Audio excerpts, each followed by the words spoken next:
Fellow Falcoholics, what is up? Welcome to episode 71 of the Falcoholic Live. We've got a jam-packed show for you tonight. Schedule just released, so we're going to open up the show with some schedule release talk. I know you guys are chomping at the bit for that sweet schedule news. To finish out the show, we're going to do an in-depth 7-round full mock draft for the Falcons with your guys' input.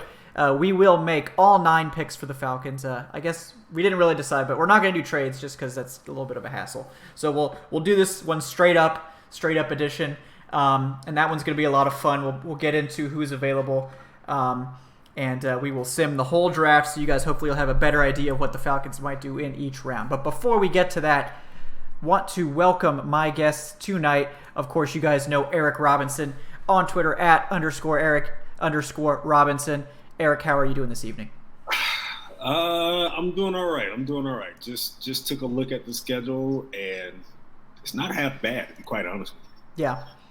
It's a manageable schedule. I think so. Love that week 9 bye. I'm into that. Definitely. So, wasn't it like week 4 or 5 last year? It was early last year. Yeah.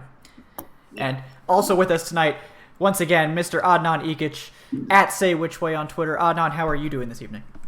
I'm doing very well. I've been following schedule leaks all day. We didn't get very many. We got 3 of them. So, it's a nice game to play against the NFL, but, now it's all released. Now we can just take it all in. Absolutely. And welcome to the chat, everyone. Tyler Raines, welcome back, buddy. We are going to, the lack of primetime games was one thing that I think we're all a little bit bummed about. But when you've missed the playoffs, it's kind of expected to have less primetime games the next year. So let's get into this thing. I'm just going to break it down real quick for everyone. Definitely check Twitter for the more, spelled out version, but I'll just go through each week real quick just so you guys know in case you're not able to get to the Twitters. Week 1, we will be at Minnesota, the Vikings, 1 o'clock game. Week 2 will be in Atlanta. The Eagles coming to Atlanta for once, finally. That will be a primetime game, Sunday Night Football. Week 3 at the Colts. Week 4, Tennessee coming to Atlanta. Week 5 at the Texans. Week 6 at the Cardinals. Week 7, the Rams will be coming to Atlanta. Week 8, the Seahawks will be coming to Atlanta. And then we got that Week 9 bye, which is real nice.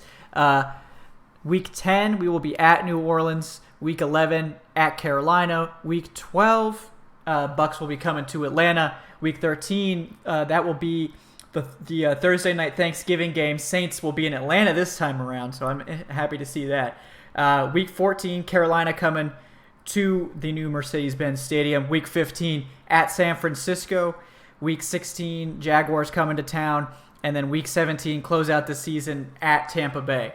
So the Falcons actually play all of their division games from Week 10 or later. Kind of interesting. I just noticed that as well. But Eric, I'll go to you first on this one. Any games that immediately stand out to you from that schedule?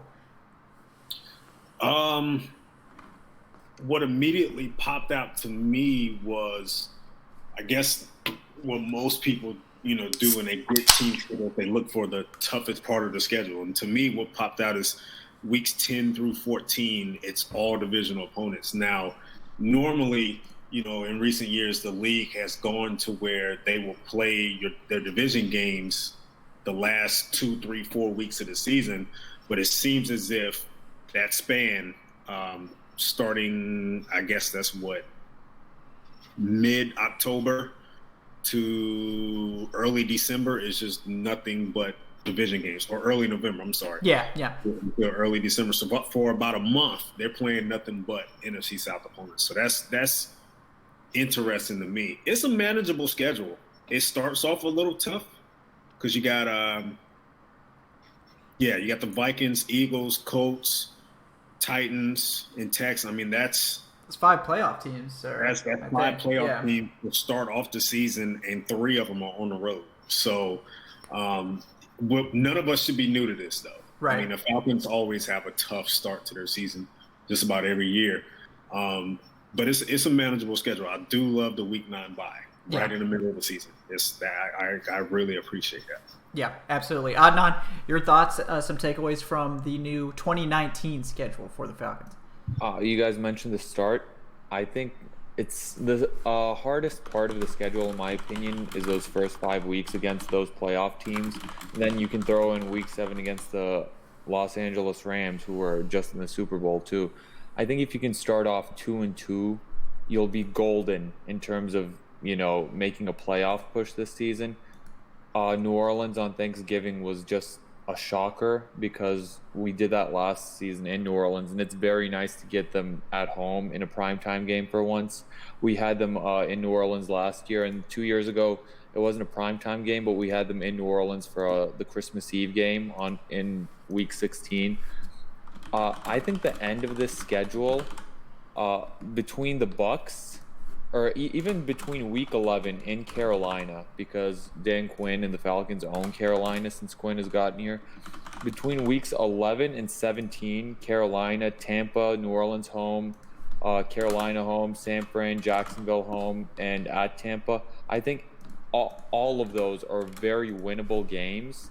And if you were to twist my arm, I'd predict a victory in every single one of those games. And I know I'm being very optimistic in April out here. It's just what I do. But, I mean, it could be a very good end to the season where the team is just going on a streak into the playoffs. Yeah. Yeah, I mean, this is an interesting schedule for that reason. I generally do like to play the division games later in the year because that makes sure that your team is kind of firing on all cylinders. I think if you play games earlier in the season, it could be like, oh, we weren't, we got a new old offensive coordinator in here, right, with Dirk Cutter. I don't expect Matt Ryan to really have much of an adjustment period, but particularly for the players that weren't here for Dirk's previous iteration of this offense, there will be some transition time, and so hopefully by the time week 10 comes around, the Falcons will be firing on all cylinders and ready to take on that NFC South gauntlet right in the middle there. It's interesting Adnan brings that up because you go back to their 2016 season when they made the Super Bowl run. They ended that season winning 5 of their last 6. So, in many cases, when it comes to the playoffs, man, it's really about who's hot at the moment. And like Adnan said, if they can get a good 5, 6, 7 game win streak going on right there and then go into the playoffs, they can always enter the playoffs as a team that no one wants to face. Right. Mm-hmm. So. And one more thing, before that game in New Orleans, bye week. Week 9 bye, Week 10 in New Orleans. So that's the perfect spot. If you were to ask me to pick out a bye in the schedule, that would be the perfect spot for me to pick it. Yeah. Yeah, because it's always going to come down to, can you win those away games in the division? That could a lot of times be the difference between getting that top spot in the division or getting that wild card spot on tiebreakers. But the Saints have a bye as well. That's funny. Both teams have a Week 9 bye. And both teams have a Week 12 home divisional game before their Week 13 matchup. Yep. Dueling schedules here for those two teams. Wow. That's funny. It feels like the NFL is really catering to this rivalry at this point. I mean, this has been a big time rivalry for decades, and we know that here, but not on the national scale. And I think the NFL is just now seeing it. So, they're kind of catering to it. They're trying to have both teams just firing on all cylinders, like you guys mentioned at the end of the season. Both teams coming off of a bye week with full preparation for each other. Both teams having that level playing field before their games. Yeah. No, I think that's real interesting, and I'm pretty excited to see how this one works out. That opening gauntlet is going to be tough. I mean, I think obviously going on the road week 1 is never ideal. But, the Vikings will have to see, that'll be our chance to see, how far has the Vikings offense come from being kind of a middling to train wreck offense last year versus how far the Falcons defense has come and if they're ready to take on that type of team. And then that's probably a pretty good warm-up for what they're going to face in week 2, right, with Philadelphia's monstrous defensive line. And we could see maybe with those first 2 games if the Falcons offensive line really has made measurable improvements or if it's just as bad as always. Because I mean, those might be the two, other than the Rams and the Seahawks and probably, I guess, the Jaguars late in the year. The Texans as well. Yeah, Texans also, of course, Clowney, Watt, those guys. I mean, they're facing a murderer's row of defensive line, so we should know after this season, one way or the other, if these improvements, quote unquote, to the offensive line have taken hold. So, are we allowed to talk about other teams' schedule real quick? Briefly, yeah. You go briefly, yeah.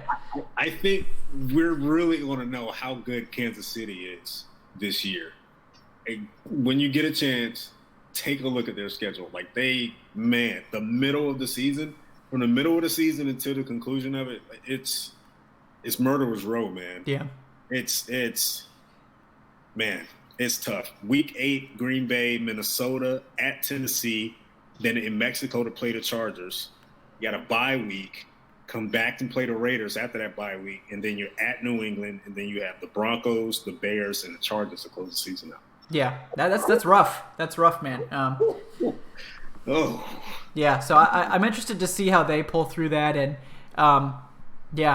because that roster's not in great shape. I mean, outside of Mahomes, it's not, and it took some punches this offseason, with Kareem Hunt, and then the hanging cloud over Tyreek Hill and his future. Right. So we're really going to know how good this team is. How many primetime games do they have? 1, 2, 3, and then an international game. Yeah. Okay. I mean, well, interesting stuff. Yeah. Mahomes carries that kind of star power. It does, for sure. So, I mean, all things considered, the Falcons walking away with two primetime games. I mean, obviously one of them's Thursday night. So, but it is the Thanksgiving. The primetime game. Yeah, it's the primetime game. If you're gonna pick a Thursday night primetime slot, that's arguably the biggest one. So I'm fine with them not having primetime games. I guess it's because the road primetime games are the ones that has hurt them. Yeah, that's true. Somewhat. Like their home primetime games in recent years, they've managed to they've come out on the winning side of them. If you remember the New Orleans game a couple of seasons ago with Deion's picking the end zone and then beating the Giants at home last year on Monday night.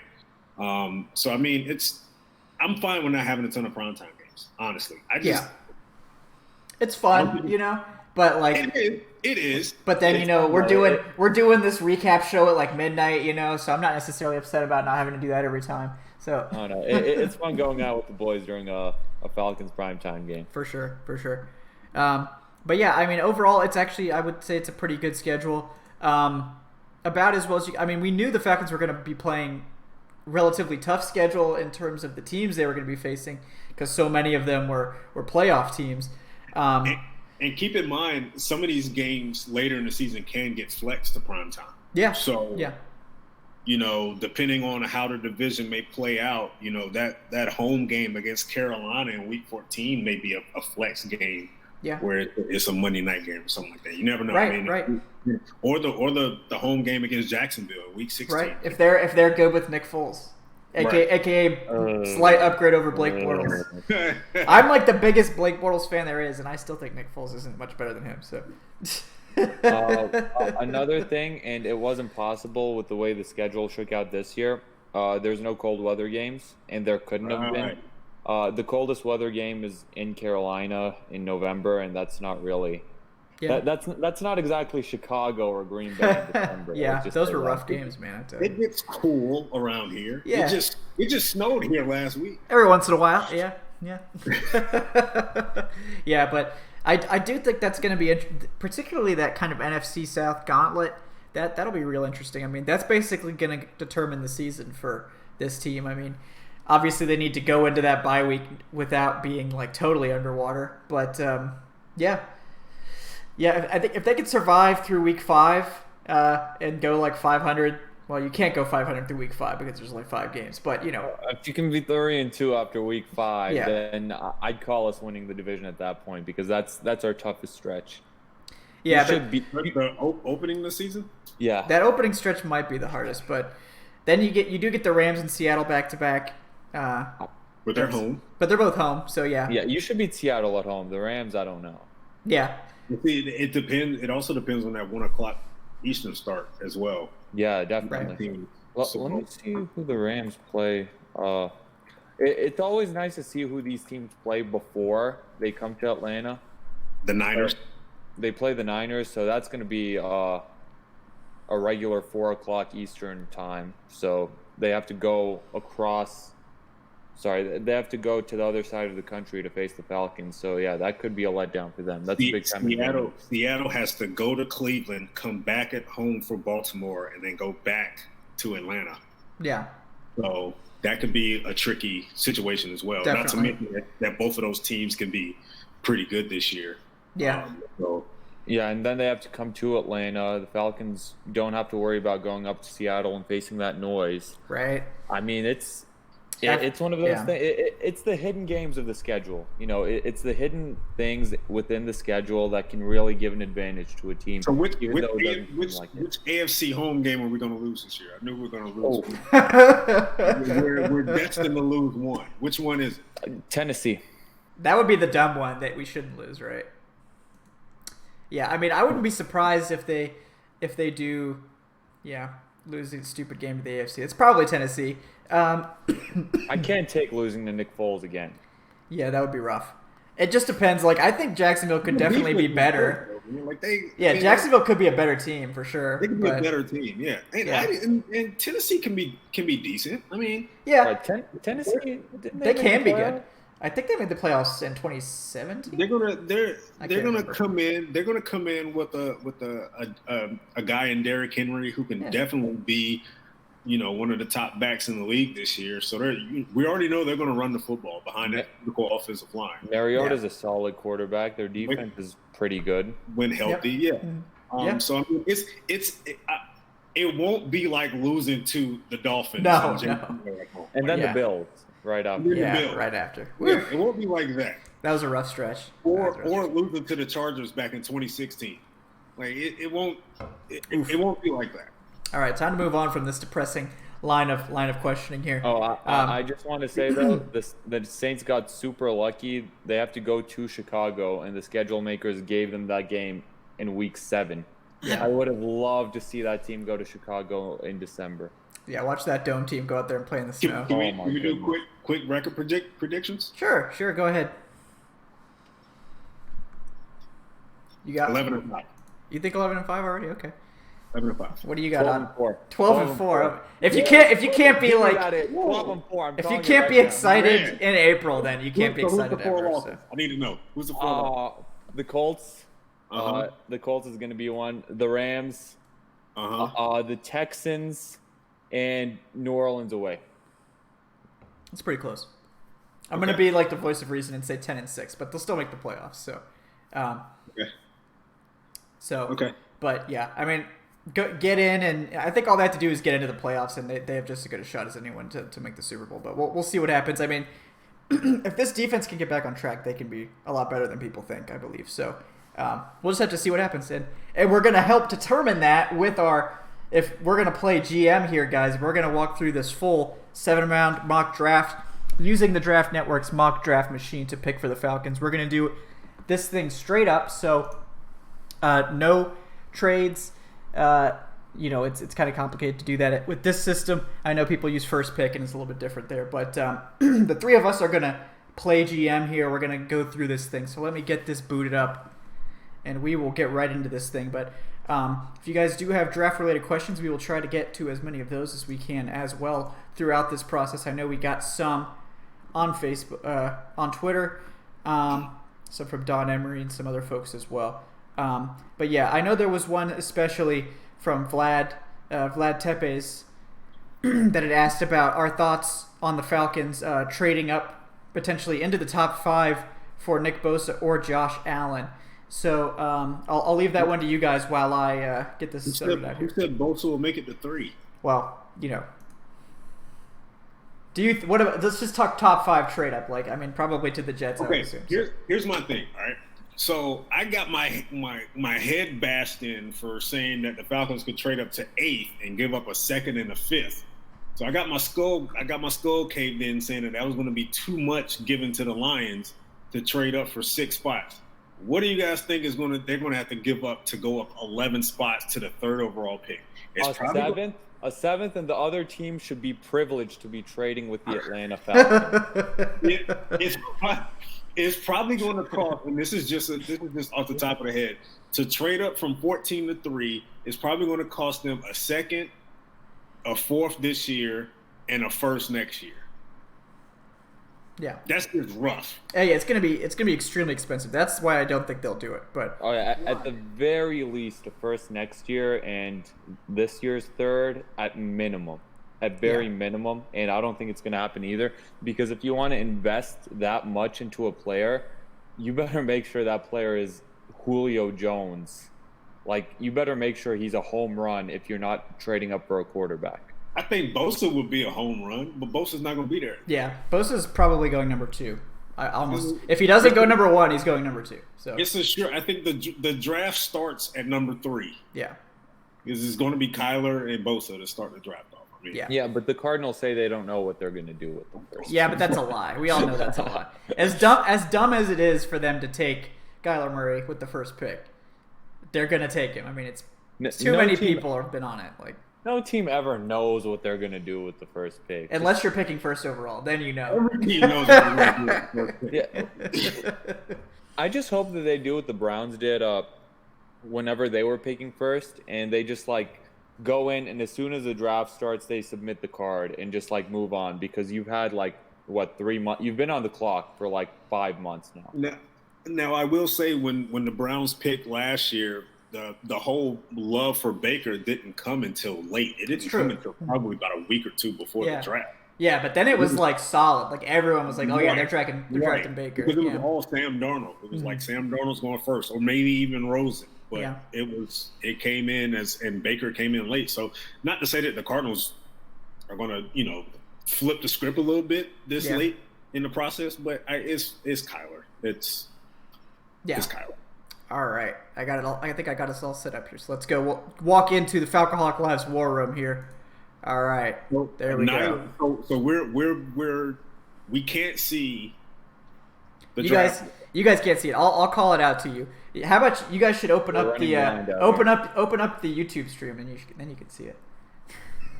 Just make sure to mute it. Yeah, sorry. But then we'll meet. Well. Okay, well, I'm gonna walk the people through who's on the board too, so we'll know, But if you do it, but you could open up the stream on your phone, and then you could probably see it too. But all right, so guys, the simulators run to pick 14, so we are on the clock. So let's go through real quick who is available. Open up the YouTube stream. Yes. See, there you go. Mute your audio, then you're good. Okay. Oh man. All right, so. I know you guys can't see the very bottom picks here just because of the way I had to make this work, so I will read them off to you starting at number 1. So Nick Bosa did go number 1 in this particular mock, so that's perhaps a little bit of a surprise there at the top. Josh Allen, number 2. Quinnen Williams, number 3 to the Jets. Devin White, number 4 to the Raiders. Greedy Williams, number 5 to the Bucks. Kyler Murray to the Giants at number 6. Jawan Taylor, number 7 to the Jaguars. I see my guy. Rashawn Gary, number 8 to the Lions. Ed Oliver, unfortunately, at number 9 to the Bills, which is basically, I think, his floor. Dwayne Haskins, number 10 to the Broncos. TJ Hawkinson, the tight end, number 11 to the Bengals. Andre Dillard, offensive tackle, to the Packers at 12. Montez Sweat going just before the Falcons at 13 to the Dolphins, and that leaves the Falcons on the board. Which means that someone is available that Eric and I probably odd on to love. Somebody's on the board. Yeah. Yes. So, excuse me, folks. Yes. So if you're going off of what you can see here, you can see that DK is obviously the highest rated player on the board. Take him. But yeah, we're going DK. No. Drew Lock. Excuse me, people. Sorry, I'm getting over some chest congestion. But yeah, Drew Lock, the second guy there. We're not taking Drew Lock, obviously, but there is someone there that we do love, and that is Brian Burns, the edge from Florida State. The 14th overall player on Draft Network's board. Pretty much, I probably would have him rated ahead of Gary for sure, but yeah, that's Burns usually seems to be about 75% of the time Burns is available at this pick. So that's personally who I would go with. Some other guys available that we could consider. Obviously, Christian Wilkins, the best interior guy left. We can also sort this. So for interior guys, Christian Wilkins is the highest available guy. Jerry Tillery, Jeffrey Simmons. And I don't think any of us are really super interested in those. Definitely not Dexter Lawrence. Pass. In terms of edge defenders, Brian Burns, obviously the top guy. Cleveland Farrell's also there, but I don't think you guys really would view Farrell or Winovich or any of those guys on the same level as Burns. Offensive tackle, Jonah Williams and Cody Ford are still there, but I think we all view Burns as a better pass. Eric's like, we don't even need to debate this. I mean, we don't really, but like. But Eric, what about his weight? What about size matters? Don't care because he has shown on tape that he can convert speed to power. Yeah. Are you telling me that he's allowed to have counter moves at that low of a weight? Are you telling me that he's someone? Not just an edge rusher where he's going to run right past you. Are you telling me that someone that only weighs 250 pounds can possibly make stops in the run game, Eric? That's ridiculous. Yeah, that's just 100% ridiculous. And Brian Burns is that example. Yeah. It's possible. Yeah. So just to show you guys who else is available, Garrett Bradbury could be like a sleeper, but I don't think he's really that high on their board. Devin Bush is still there, but clearly not on the same level as those other guys. Greedy did go early, so I don't think the team, as much as I love Byron Murphy, I'm not sure, unless they want him to play the slot, that he's really a super good fit in Atlanta. Baker's there as well, but basically I think we're all kind of settling on Brian Burns, and I think that's probably would 100% be the pick based on who's available here, which would really be a great pick for them if Burns were to fall to 14. I think that would be an awesome pick. It gives them a lot of flexibility with Vic Beasley next year. If Vic sucks, they say bye-bye, we've got Brian Burns. If Vic is awesome, they say bye-bye, we've got Brian Burns. And they get a third-round comp pick out of it. So, it's really a win-win for the Falcons either way. And then they have an awesome basically they have an awesome third pass rusher to rotate in there. And everyone says it, but you can never have enough pass rushers, and it's true. So we are all. I think all three of us are basically good with the Burns pick, right? And this is where it's important to root for as many quarterbacks and skill position guys as possible to go ahead of the Falcons pick. Yep. You want Greedy Williams to go before the Falcons pick. You want Drew Lock, Kyler Murray, Dwayne Haskins to go before the Falcons pick, because these guys will then fall to Atlanta and the Falcons will have options, and all it takes is one. All it takes is one of Burns, Sweat, Oliver to be there on the board for the Falcons in real life to probably pass up on them and for us to be very upset during the draft. But we're the GM tonight. Yes, when they apparently take Cody Ford to play guard at 14. That'll be the most interesting. But that would be not a great move. Yeah, that would. I'm only really on board with Ford at 14 if we're taking him to play right tackle. So play right. Yeah. Yes. All right. So, and I know some people were saying why the Clemson hate. It's not Clemson hate necessarily. It's just that I don't think Cleveland Farrell is up there with Burns, and I definitely don't think Dexter Lawrence is up there with Burns. So, in terms of value, in terms of overall impact, so that it's nothing against those other players. I think those other guys are good, but it's a pretty easy choice for us, and we are going to go with Burns for this first pick. All right. Yep. Well, I'm done with the draft at this point. So we can just log off now. You guys can take wherever you want at this point. All right, guys. We'll see y'all next week for the draft show. You want to get another receiver? Sure, go ahead. I don't care. Whatever. Got Brian Burns. All right. So with the simulator is now picking for everyone else. This is really cool. I didn't know about this. Yeah, got a bunch of receivers going towards the end of the first there, looks like. Good. Which can happen. I think the position in the first round that's actually going to get a run is probably offensive line, honestly. I mean, I know defensive line is the deepest position in the draft. It's the best position in the draft. But I think once we see like a Jonah and then Cody come off the board, I think we're soon going to see Jawan and then maybe Dalton Risner and then Garrett Bradbury may come off. We may see a run in that first round. Yeah. So let me walk you guys through the picks since the Falcons picked there at 14. So DK, prisoners gone. went to Washington at 15. Jonah Williams, offensive tackle, to the Panthers at 16. Byron Murphy, cornerback, went to the New York Giants with their second first-round pick. Christian Wilkins, number 18, to the Vikings. Garrett Bradbury, number 19, to the Titans. Devin Bush, number 20, to the Pittsburgh Steelers. DeAndre Baker, cornerback, number 21, to the Seahawks. Marquise Brown, wide receiver, to the Ravens at 22. Cody Ford, offensive tackle or guard if you're the Falcons, 23, to the Texans. Joshua Jacobs, running back, to the Raiders at 24. Jonathan Abrams, safety, to the Eagles at 25. That's a pretty surprising pick there. That very well replicates the randomness of the draft, that pick right there. So Jerry Tillery, defensive tackle, to the Colts at 26. Cleveland Farrell, edge defender, to the Raiders with their 27th pick. Replacement. Yep. Wish they could have just kept Khalil Mack, but whatever. Drew Lock, quarterback, to the Chargers at 28. I think that is legit. I think that one could be legit. That the Chargers do try to get one of those guys if they fall. I can't see Lock falling that far. Yeah, no, it'll probably be Daniel Jones, but Emmanuel. Daniel's going to get drafted higher than we think. Trust me. Probably because he's big and white, but whatever. Just saying. Just saying. Go that far. Yeah, just saying. He looks like a quarterback, Eric. He looks like a quarterback. I don't want to go that far. Yeah. Well, I can take it there. I'm white. I can take it there. So, Amani Oruwariye, probably the cornerback with the hardest name in this draft to pronounce. He goes to the Chiefs at 29. Chauncey Gardner-Johnson, safety, to the Packers at 30. Justin Lane, my son, to the Rams at 31.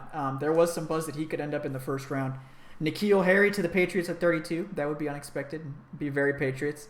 Then we got this little run of receivers here. Hakeem Butler, wide receiver, to the Cardinals with pick 33, the first pick of the second round. A.J. Brown, wide receiver, to the Colts at 34. Noah Fant, tight end, to the Raiders at 35. Nasir Adderley, safety, to the San Francisco 49ers at 36.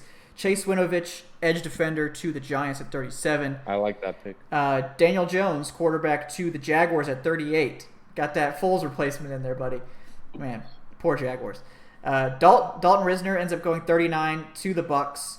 Rock Ya-Sin, corner, at 40 to the Bills. Jeffrey Simmons, 41 to the Broncos. Greg Little, offensive tackle, 42 to the Bengals. Irv Smith Jr., tight end, to the Lions at 43. And then Jay Sternberger, tight end, to the Packers at 44. And I'm not going to read them all out for every round, but to the late first, it's like, at this point, people still recognize the name, so I thought it'd be worthwhile. But going forward, we won't. I see the board. Yeah. And one name that pops off, Chris Lindstrom. Now, we've seen a lot of talk lately about him possibly sliding out to tackle. Yeah. I'm not quite sure I'm sold on that. I think he's better at guard. I think he's a better interior player. To me, he's the best offensive lineman on the board at this point. Now, let's take a look at the offensive tackles real quick. Yep. I believe Caleb McGarry is still on the board. Yep, so Yadni Kajust is there as the top-rated tackle, followed by Caleb McGarry, David Edwards, Dennis Daly, and Titus Howard. Now, I like to think that they stick to their boards. Yeah. Like some teams do. It's not a situation, unless it was like last year where it was like, oh, my God, Calvin Ridley's at 26. Like, we have to get him. Right. So at this point, if they stuck to their board at this point, I think a guy like Titus Howard stands out. Yeah. But there are obvious better offensive linemen than Titus Howard right now. And let's keep in mind, Titus Howard is considered somewhat of a project. Yes, I agree. I think the NFL as a whole is a lot higher on Titus Howard than TDN is. So I think a lot of teams will view Titus Howard as a second-round pick. The Falcons might be among them. The Falcons might view him as a third-rounder. We'll have to see. But all we can go off of is with the board here. So I like to think worst-case scenario. Worst-case scenario, Sambrailo doesn't win the starting right tackle job, and we have to give it to a rookie. Would you want that rookie to be Lindstrom or Caleb McGarry? I mean, I don't think they would take Lindstrom to play tackle. I don't think they will. Yeah, I think they would take Lindstrom Yeah. If they're really into BPA, Right. Chris Lindstrom is the best It would guard. make sense. Yeah. Yeah, and let's also look. Defensively, they got an edge. On the interior defensive line, Dexter Lawrence is there. I know none of us are particularly high on Dexter Lawrence, but I know. Is he needed? I mean, I think with Davison here, he's not really needed. He's not. Davison is a pure one tech. So why would we draft another one tech? Yeah. I mean, especially this high. I don't. Yeah, Yeah. but he's heavier than Ed Oliver, so obviously he's a better. Well, this I know will be super unpopular with the fans, and let us explain, I guess, a little bit about why we would be willing to pass on Lawrence here, and it's because of what the team has basically done in free agency. As much as Davison is like not an exciting free agent addition, he's a good run stuffer, and Dexter Lawrence is probably an elite run stuffer, but I just don't know that it's necessary to take him right here. Now, I guess you could also make the argument that it's not necessary for them to draft like Chris Lindstrom here or something like that. I'm not sure that they are really interested in taking a guard at all. Apparently, they did meet with Lindstrom, so Extensively. yeah. So let's look at the corners that are available as well, because I think that there's a legit chance that they do go that. And yeah, I mean, Lonnie Johnson, Julian Love, Sean Bunting. I think Bunting's really the only guy they would consider at this point. I like Bunting a lot. Yeah. I have a third round value on But Bunting. do you like him in the second round? Yeah. At 45, I can't say I do, honestly. I can't say I do. Yeah. I think he'll still be there in the third. Yeah. I mean, My feeling is this. It's either they have an opportunity to get a guy like Caleb McGarry who can come in year one and be a starter, or they wait until round 3 to draft an offensive tackle that may not be maybe more of a project than Titus Howard is. That's where I'm looking at it. I'm looking at it from a worst case scenario standpoint. yeah. Where Sam Bradford doesn't win the job. Yeah. And I like Titus Howard if you can guarantee me that Sembrello is going to win the job. Titus Howard is it because he's that guy who's raw, who can sit for a year. Yep. But you don't know if Sembrello is going to win the job. Yep. I like Titus Howard 2020. I like Titus Howard then. Yeah. Right now, if Sambrello's not the for sure guy, I'd rather have Caleb McGarry step in. So What about Kajus, though? I mean, I think I personally have Kajus higher on my board than McGarry. well, again, goes back to the board. They haven't worked them out. Yeah. They haven't had any interaction with him. They didn't even interview him at the combine, I believe. I don't think they did. I have to go back and look, but I don't think they did. Yeah. So this is a team that really does stay true to their board, and they get the players that they want regardless of round or pick number. They go after who they want. Yeah. I mean, And Robert Kelly in the chat made a good point. You could potentially move Jamon Brown to right tackle if you really need to, if you really want to take Chris Lindstrom here. yeah. I mean, based on who's available, I think they like Lindstrom better than Eric McCoy. I do also like Eric McCoy, but I think Eric McCoy might be better at center.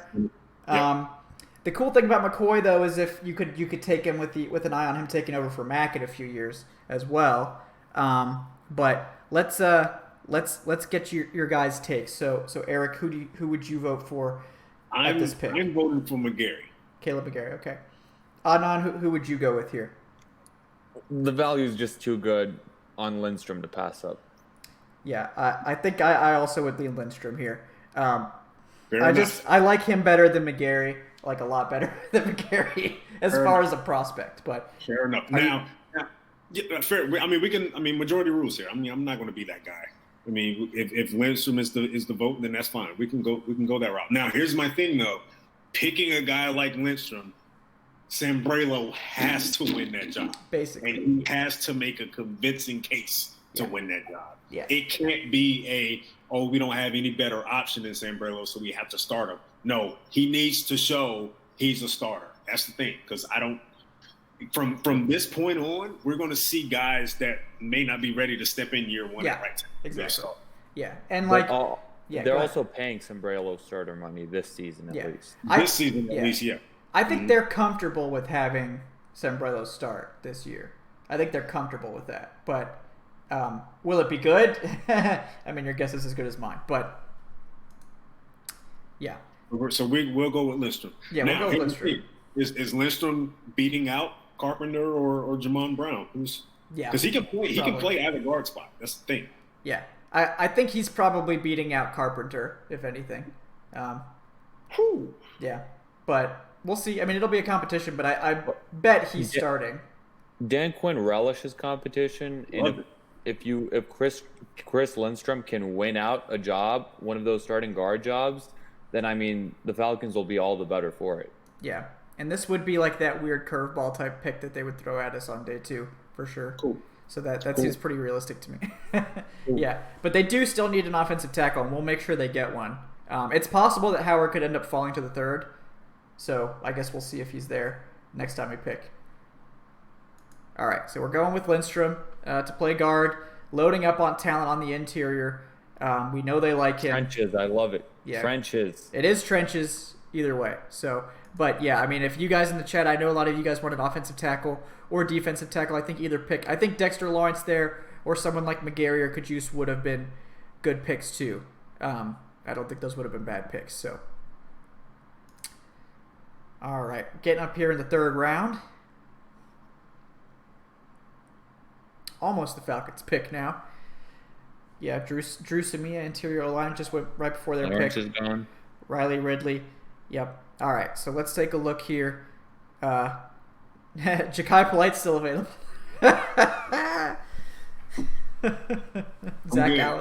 Zach Allen too. All right, let's take a look at some positions they'll actually consider here. It's still loading up for me. Yeah. Corner. It's on a little bit of a delay. Yeah, it is. I know you guys have a little. It's okay. So Titus Howard is still available. So I think if they want Howard, they would have to take him here. I don't think they could afford to wait any longer for Howard. In this mock and these simulators, sometimes he does fall to the 4th. It's rare, but he can. But I think if they want him, they would probably take him there. He's not falling to the 4th in real life. No, he's not. Even the 3rd might be pushing it in real life. We'll see.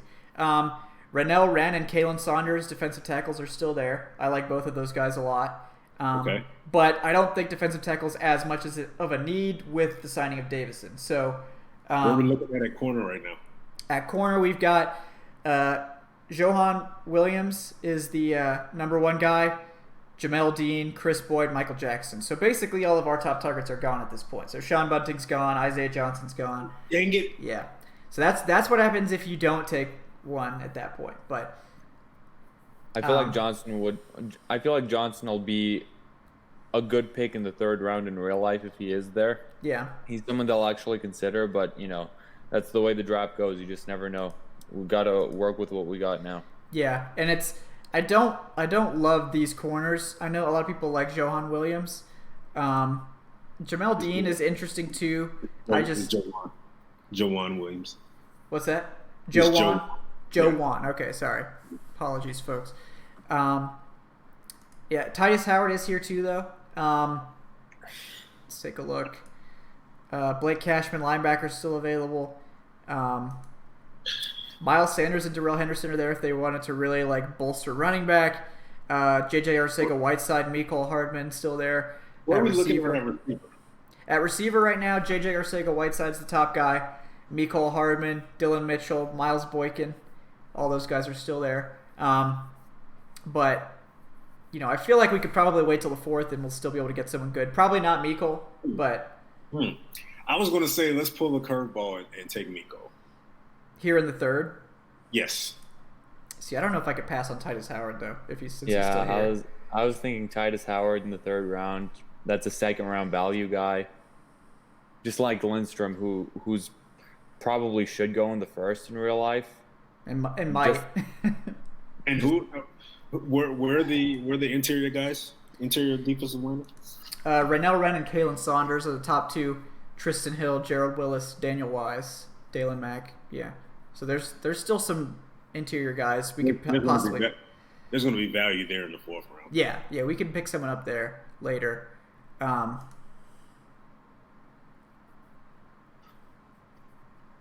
Interesting.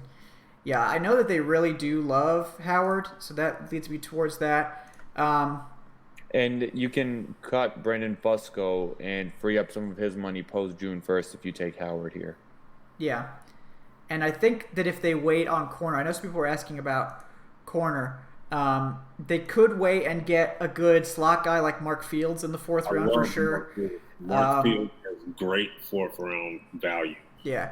Corey Ballantyne is a small school guy that could eventually be molded into an outside option. Jimmy Moreland is also is rising as far as draft value goes. Yeah. I think we can get him in the fifth if we were to wait till then. Yeah. I guess I lean towards Howard just because I don't think they're passing on him if he's there in the third round. I understand. I would look more towards either interior or corner here with possibly going Miko just to throw a little curveball there. I do like Miko. But I get the value. I get the value here because I really think there's a great chance Titus Howard doesn't get drafted outside of the second round. I don't think he sees. And for him to still be here in the middle of the third, I think they would probably hop on that. So I'm for Howard. Yeah, I'm down for Titus Howard too, and the Falcons' offensive line, both now and moving forward, with the additions of Lindstrom and Howard, like that's a formidable unit at this point. This will make Arthur Blank a happy man. Yeah. Ooh. It would make Matt Ryan a happy man too. And that's why I think this is somewhat likely to happen, that they're really going to go hard after fixing the offensive line and defensive line, because Arthur Blank, I mean, it's come down from him. I know Quinn wants the defensive line to be good.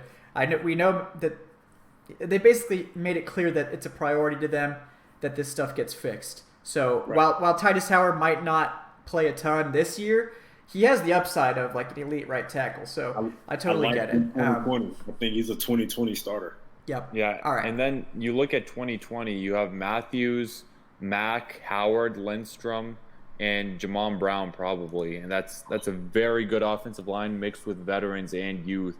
Yeah. That's potentially top tier. Yep. The chat's in favor of Howard too, so we're going in. And they can still keep Sambrailo next year. Yeah. Let's not say they're going to cut him, and they can still make him a swing tackle for 2020 with Howard as a starter. Yeah. Yeah, and Sambrailo is a swing. He's one of the better swing tackles in the NFL. Right. So their depth still wouldn't be in question. They'll still have Schweitzer. They could still bring along Sean Harlow as another interior depth guy. Still have James Carpenter on the book. So their depth will still be kind of solid next year if they were to make Howard. So yeah, we can go Howard. You went Howard, right? I did. We did go Howard. Yep, officially. Cool. All right. Now we're at pick 117 for the Falcons, our first fourth rounder. If Miko's there, I'm not passing him up. I know for sure he's not there. I saw him get picked by the Raiders, I think. Of course. Yeah. Of course. The ghost of Al Davis is smiling at Damn Raiders. Yep. All right, so this is who's at wide receiver. Anton Wesley, Jacoby Myers, DeMarcus Lodge, Stanley Morgan, Terry Godwin, Preston Williams. So Miles Boykin's gone too. Yeah, Miles Boykin's gone too. I like to target him here, but Jalen Hurd is still there. I like Hurd maybe a little bit later. But who's that running back? Running back. David Montgomery's still there, crazily. Damian Harris, Devin Singletary, Travion, Rodney Anderson, Myles Gaskin. So yeah, if Justice Hill is here, I usually like to take him here, but he's not. Who's that corner? Corner, we got Chris Boyd, Michael Jackson, Corey Ballantyne, Mark Fields. Fields. Yeah, I do like Fields here at this spot usually. Kahale Waring is still here at tight end. I like his potential a lot, but it's not really a position of need. Tristan Hill from UCF is the top defensive tackle. Gerald Willis, Daniel Wise, Dalen Mack. We do pick again relatively soon, so we could potentially. Yeah, we pick again relatively quickly. I say Fields. You said Dalen Mack's on the board? Yeah. I just don't think. I mean, maybe they could go after Max still, but I'd probably rather, like, if we were going to go after defensive tackle, I'd probably take Wise instead. Here. There's another position I would actually target at this point, and it won't be defensive tackle. I think this is where you may see those hybrid defensive linemen like Crawford and Adrian Claiborne may come off the board for the Falcons here. So look, I'm looking at the big edges, those guys that are 280, 290 that can slide inside if need be. Let's see. Yeah, Joe Jackson, Sutton Smith, Jalen Jelks. Those are like the opposite of big edges. Yeah, the usual suspects like Anthony Nelson, I think, is already gone. Yeah, I don't really see any of those guys available. Okay. Our typical guys like Zach Allen's gone. I'm saying I'm leaning Fields. Yeah, me too. What do you think, Adnan, as far as who's available? I mean, if you guys are both going towards Fields, I mean, Yeah, because I'm I don't fine love with it. Chris I'm completely Boyd. fine with it. I mean, Ballantyne's tempting, but I like I feel like we have, like, as much as fans do dislike Trufant, I really don't think he's going anywhere. And I think if the pass rush in front of him is improved, which it should be with Brian Burns coming in here. Trufant isn't going anywhere. Yeah. Played great the second half of the season. Yeah.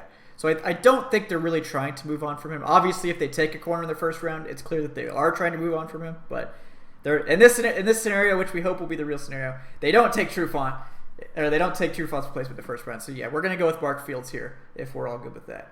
Yeah, I'm good with it. Yeah. Cool. All right. Checking off needs left and right. We got Burns, Lindstrom, Titus Howard, Mark Fields. Sounds like a successful draft. So I would be very happy with that haul. I like the haul. It's much too good to be true, but just wait till we take DK Metcalf. yeah. All right, we're up at 137. Top picks: Travion Williams, running back; Jacoby Myers, wide receiver; Rodney Anderson, running back; DeMarcus Lodge, receiver; Daniel Wise, defensive tackle. Terry Godwin's still there. I know he has a lot of fans in the fan base. Dalen Mack still there. We haven't taken enough Georgia players though. That's true. We got to make sure to get some Georgia players in here.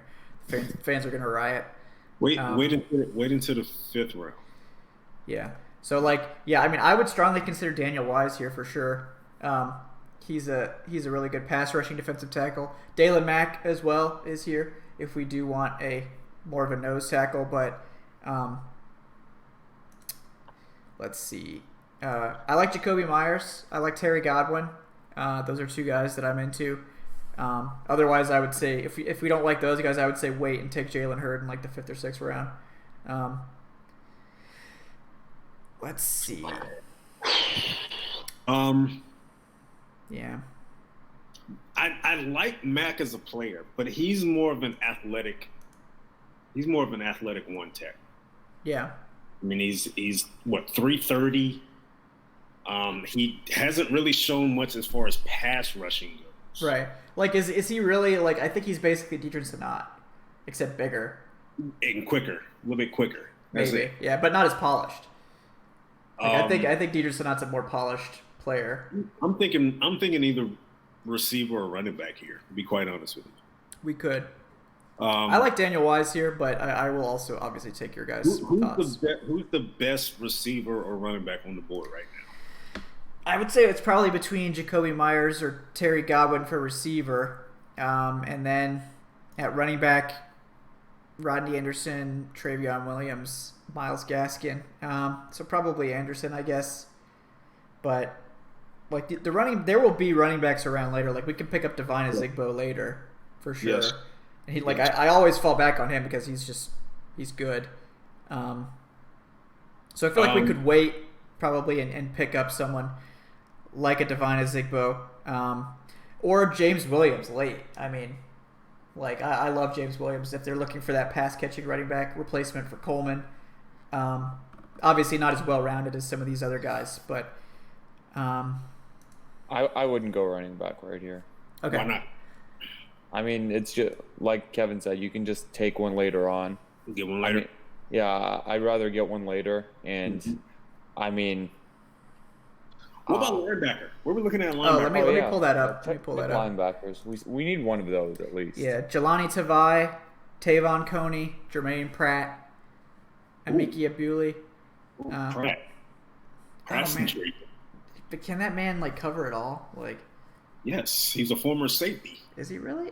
I for some reason I thought he was a run stuffer. No, he played strong safety earlier in his collegiate career, and he dropped down to linebacker. I like him.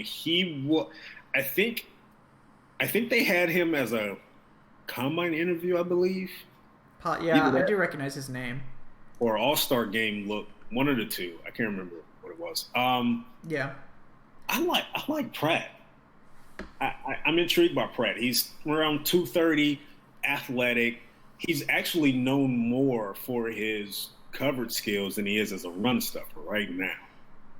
Interesting. And with the way the NFL is going, coverage is more valuable than stopping the run. And I think right now he's a better option than Duke Riley right now.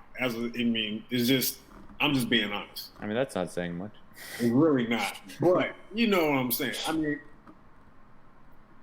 we like curveball. Dan Quinn likes curveballs when it comes to draft. I say go Pratt here. I'm down. You guys want to go Pratt? Right. Yeah. I'm still Team Daniel Wise, but I'll let you guys pick this one. Just because I'm feeling generous. All right, we'll take a linebacker here. Jermaine Pratt. All right. We're cooking with grease now. Yep. So we got Brian Burns, 14. Chris Lindstrom, 45. 79, Tyus Howard, offensive tackle. 117, Mark Fields, corner. 137, linebacker Jermaine Pratt. So now we're up with our first pick of the 5th round, pick 152. So still on the board, top guys, Rodney Anderson, Stanley Morgan Jr., Terry Godwin. Basically a whole clump of wide receivers at the top here. So let's see. All right. Yeah.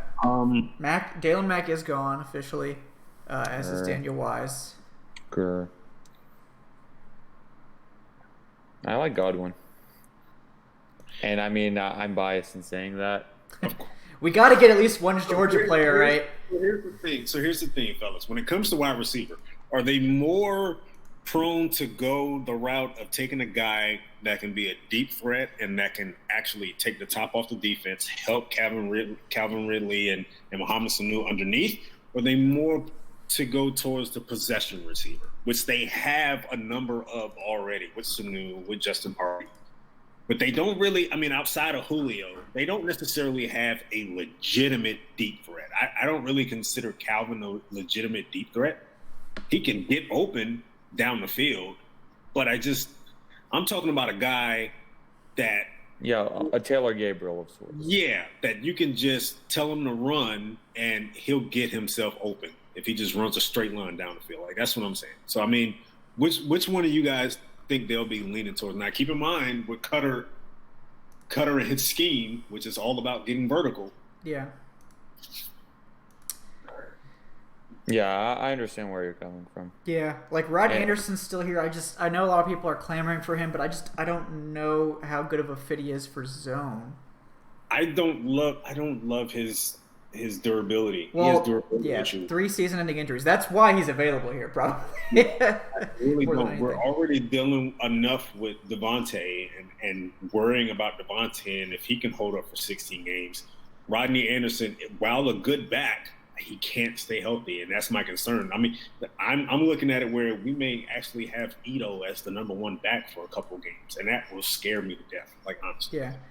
Yeah, and Terry Godwin does have that return ability. I do like Terry Godwin. I like Jalen Hurd, too. We could probably get Hurd a little bit later on if we waited on receiver, but... I like a guy like Gary Jennings from West Virginia who averaged 16, 17 yards a catch. He was their deep threat in that offense alongside David Sills. He's just a name that came to mind. Yeah. I'd probably go Godwin over him, but yeah, I do like Jennings as well. But I see why you would go Godwin because of that return ability. So yeah. if we're all, I'm fine with Godwin here. Yeah. Yeah, we have a quota of having to take at least one Georgia. Yeah, player. we knew people would riot if we didn't. And Lamont Gaillard went 1 pick before this one, so I was actually thinking about taking Cody Field. we could still consider it later. We'll see. Late in the 5th. But I was thinking about it. Yeah. All right. Well, we're gonna go Godwin here. Are we cool with that? All right. All right. We got one Georgia player. We got the Georgia player out of the way. All right. You're fine. Yeah. All right, my work here is done. We got our one Georgia player that's required. No, he wasn't spectacular at Georgia. He was steady for 4 years, and he has 4 years of solid production under his belt. He's not just the guy that just popped up on the radar the last couple seasons. And he has the tools. Coming out of high school, he was a 5-star recruit. Right. He's polished. He's ready to play right now. Yep, I agree. All right. Let's see where we're at. Okay, pick 172, our 5th round comp. And just to be clear, guys, I don't think the Falcons are going to keep all these picks. I think they're going to trade up at some point. We can't do it. We're not really doing that for this one. This is a straight up mock. But I think we all kind of expect them to try to trade up probably into day 2 or into the first round at some point. And I'd just like to say, if the Patriots don't take Hunter Renfrow at some point in this draft, this is fake. Yeah, I would be shocked if they don't walk away with Hunter Renfrow. But all right, so here we are, 172 top running backs. Now we're getting to the point where if we want someone like Devine Ozigbo, we'd have to take them because they're not going to be around much longer. We still haven't taken a defensive tackle, so someone like Chris Slayton from Syracuse is intriguing to me, but very raw. Let's see.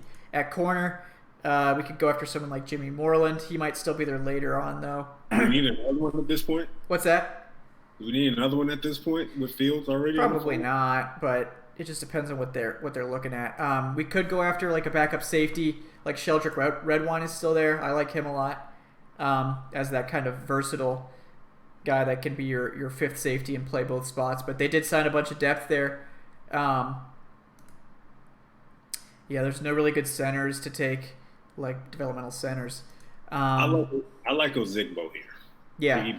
I was going to say probably Ozigbo or like someone like Foster Moreau to add to that group. But with the 2 guys we've already signed, if we take a Foster Moreau, it's basically kicking Eric Saubert off the team. So yeah, I don't really think they're going to do that. So they're going to give him one more year to show something. So yeah. All right. So you guys like Ozigbo? I'm with Ozigbo here.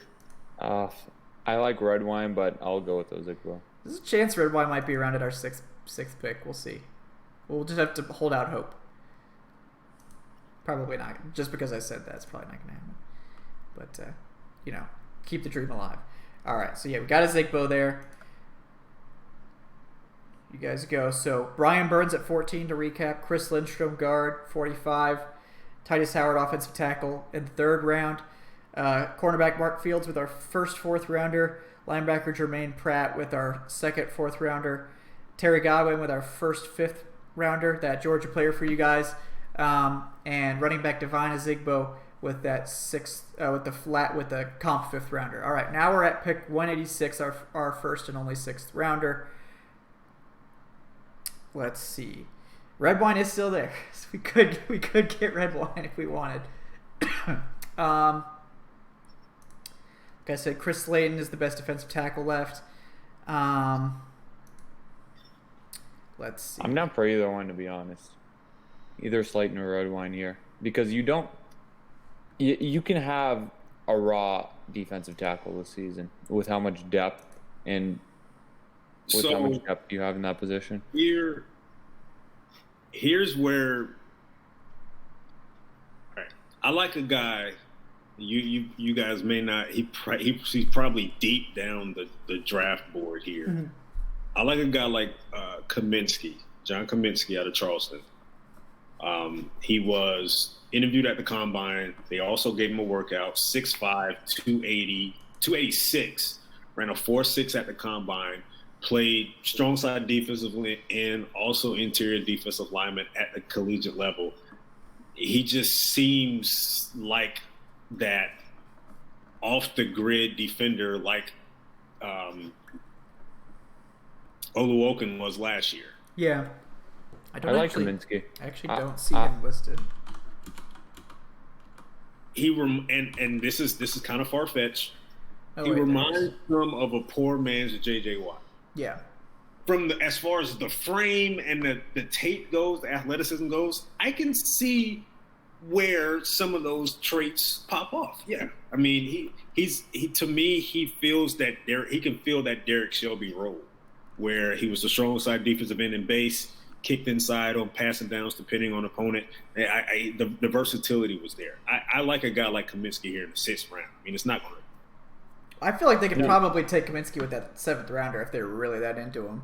To try to I think he'd be gone by then. He's getting some love now. Really? I don't think it's too far fetched. He has the measurables. Yeah. I mean, he's a diamond in the rough type player. Just like Oluokun was.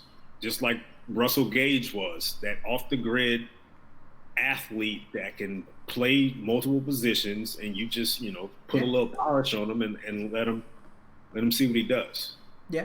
All right. I mean, if you guys want to go after Kaminsky, that's fine. I guess my other guy would be Red Wine, but if you guys want Kaminsky, that's cool. I'm good. I'm good with Kaminsky. I'm fine with him. Yeah, I'll go with him just for the sake of keeping it like authentic, to where if the team really likes him in the 6th round, they're not going to wait for the 7th round to get him.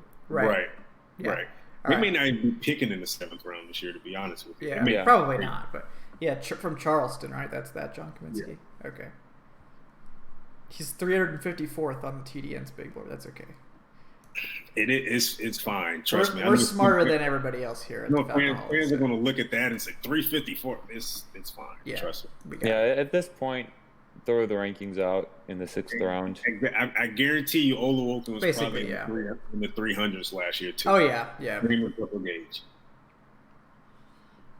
Yep. All right. So going into our final pick here. We can basically go any direction we want. We basically have addressed all the needs. Let's see.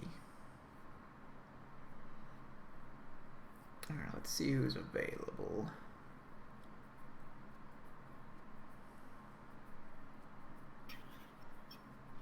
All right. Let's see. Jalen Hurd is still available. That's funny.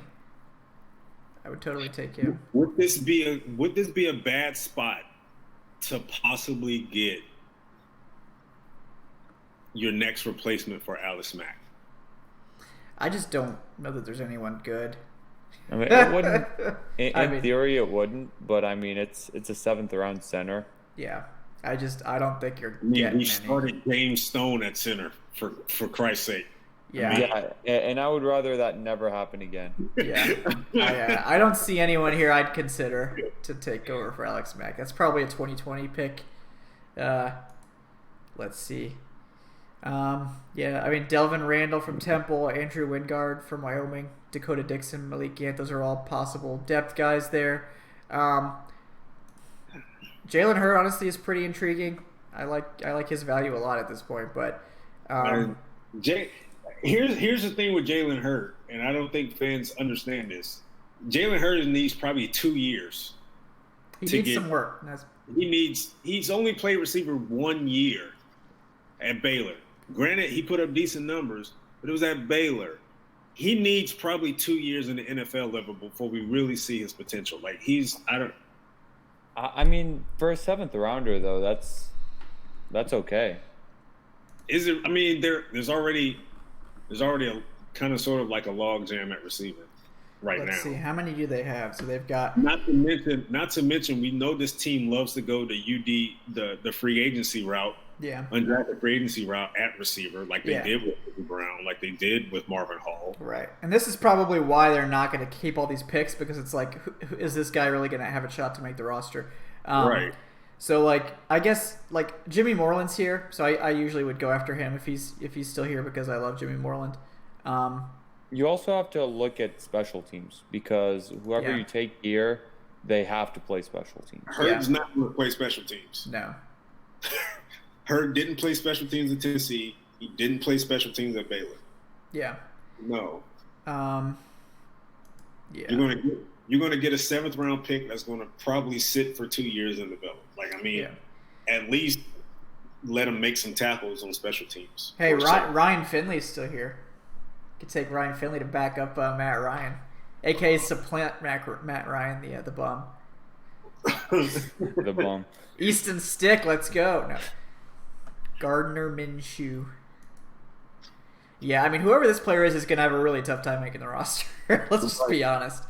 This is why they're probably not keeping this pick. But but at least let's at least get a guy that can have a shot at making. I don't even know if Hurd is going to have a shot at making a roster, honestly, because of the fact that he's not developed as a receiver and he doesn't play special teams. Like, what position could they get someone honestly that has a real shot to make the roster? I don't.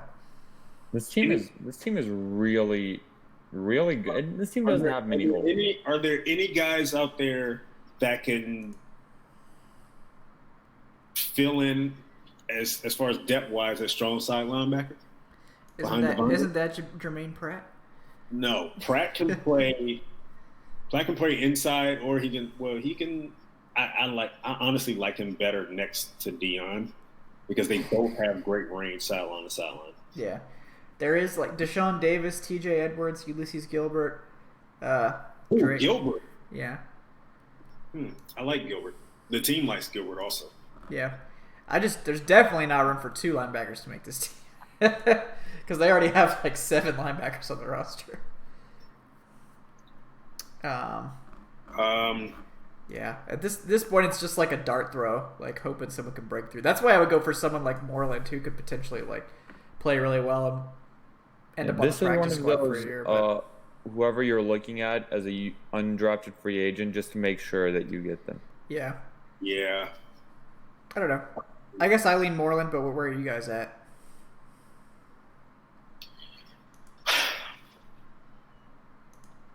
I mean, okay. I'm looking when it comes to the cornerback position.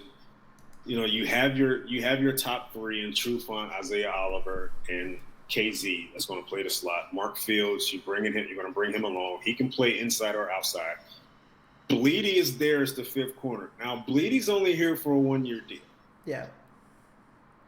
And then the only other guy they have is Ryan Neal. And and neither one of them. So it's possible that they can go into next season with just 4 corners. Yeah. I guess in the worst case scenario. Yeah. Yeah, I think Moreland could be good. I think that's probably the best chance of any of these players to actually make a roster. I'm leaning towards Moreland here. I'm good with it. Okay, let's do it.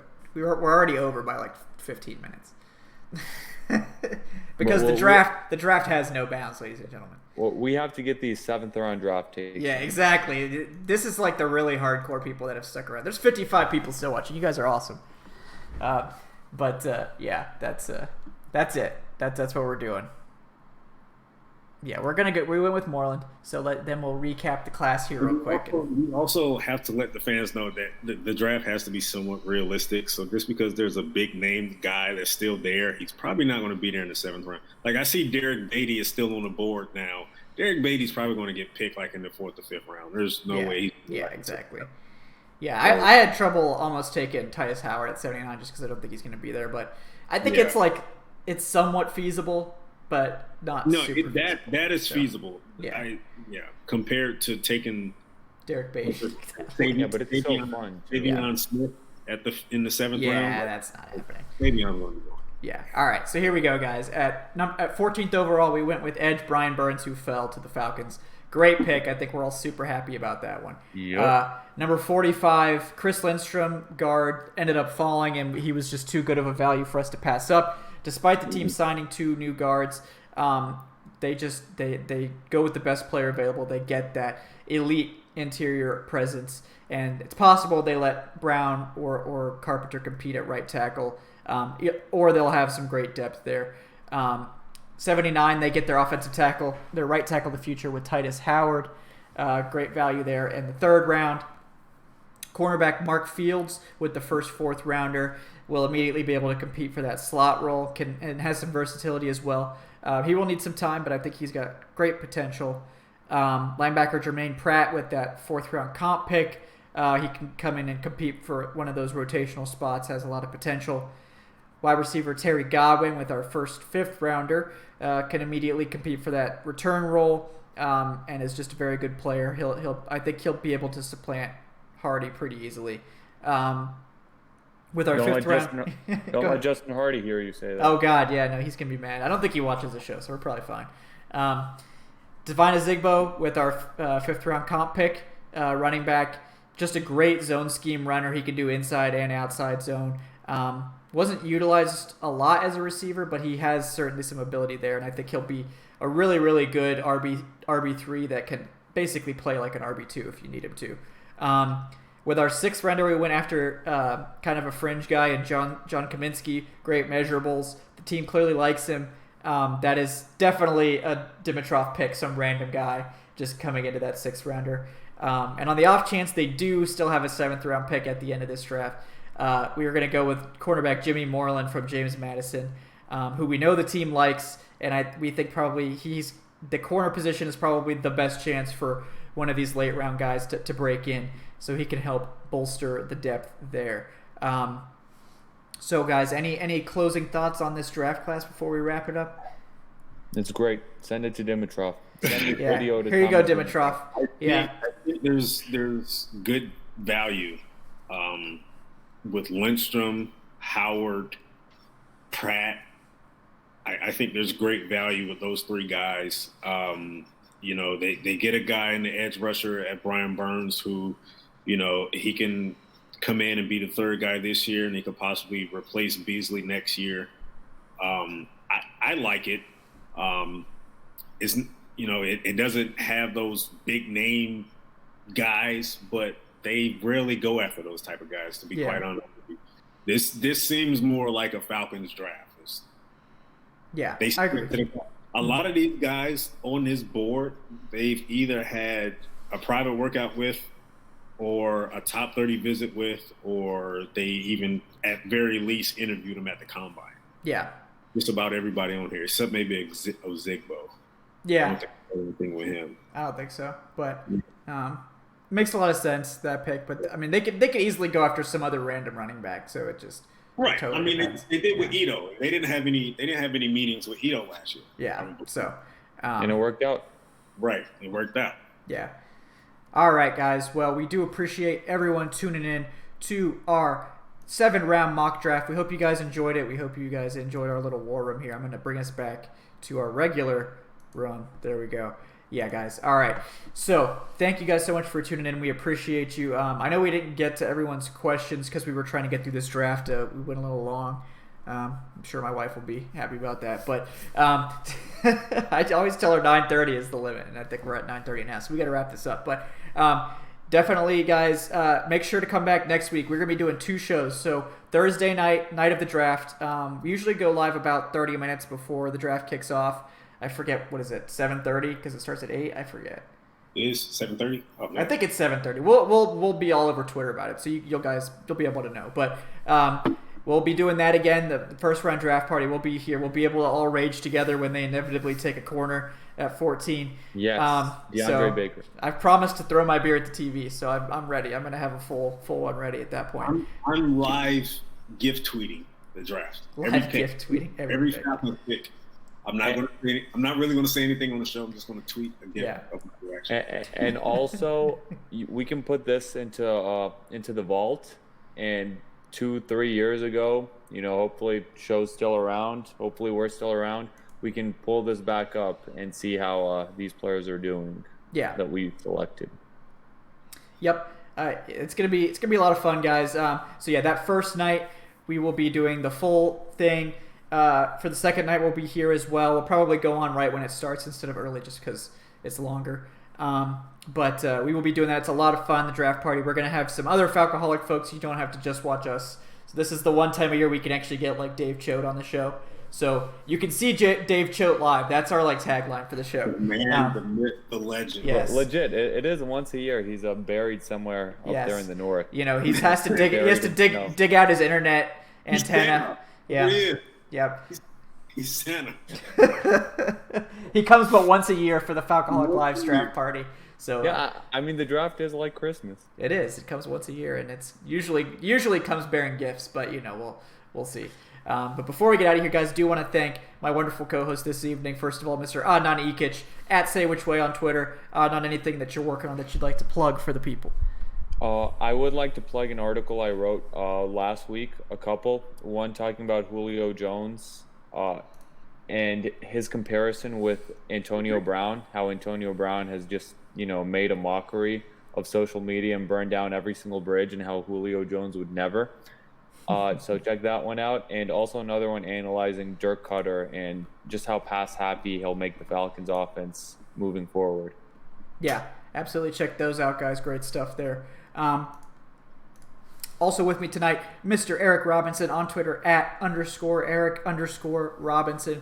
Eric, anything that you're working on that you'd like to plug? I'm working on my final mock draft. It should be done within the next day or two. But check out all my scouting reports. I have a scouting report out on Cleveland Farrell, Brian Burns, Montez Sweat, Rashawn Gary. Who else? Mark Bunting, right?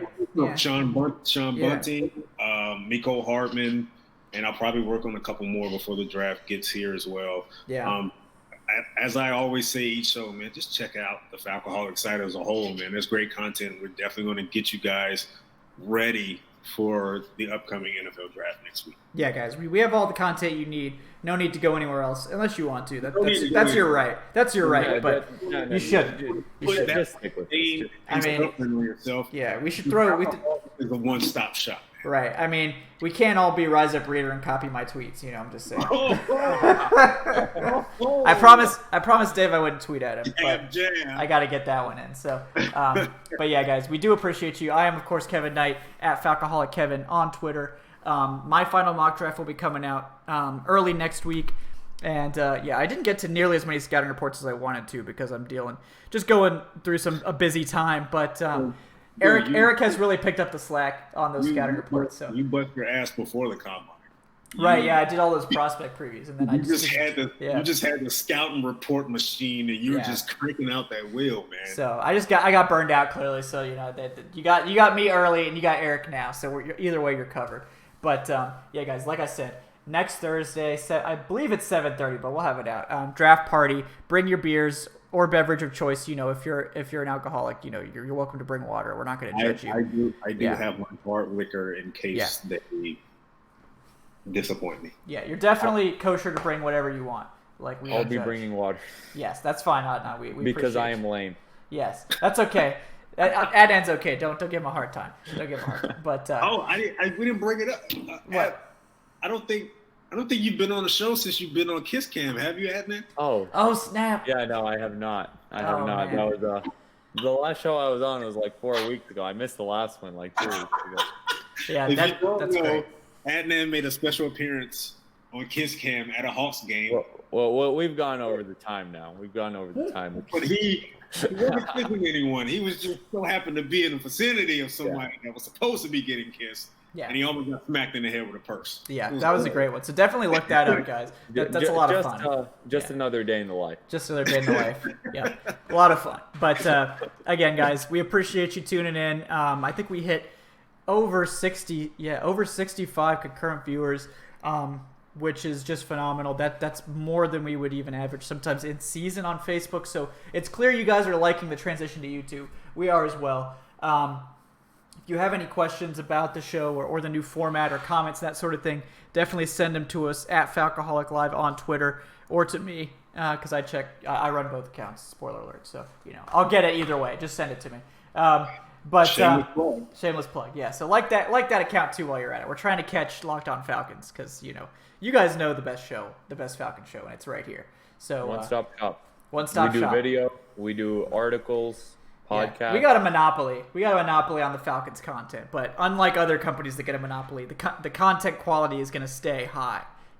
So we got your back. But guys, we will see you next week on Thursday for the draft party. Until then, guys, have a great week, and please send all your letters to Dimitrov urging him not to take a quarter at 14 because I'm going to flip out. I will flip out on the air. So Come on, Dimitrov is going to be locked in the closet by the time the 14th pick. We've been over this. He's figured it out. Like they've put him. That's not going to be Dimitrov. He's going to fool everybody. It's going to be an us situation. Okay, it's going to be his like doppelganger. You know, it's going to be his brother Teddy Dimitrov. Teddy Dimitrov. All right, guys. Well, clearly he's going to pull off the mask like Arya Stark. Yeah, there you go. Yeah.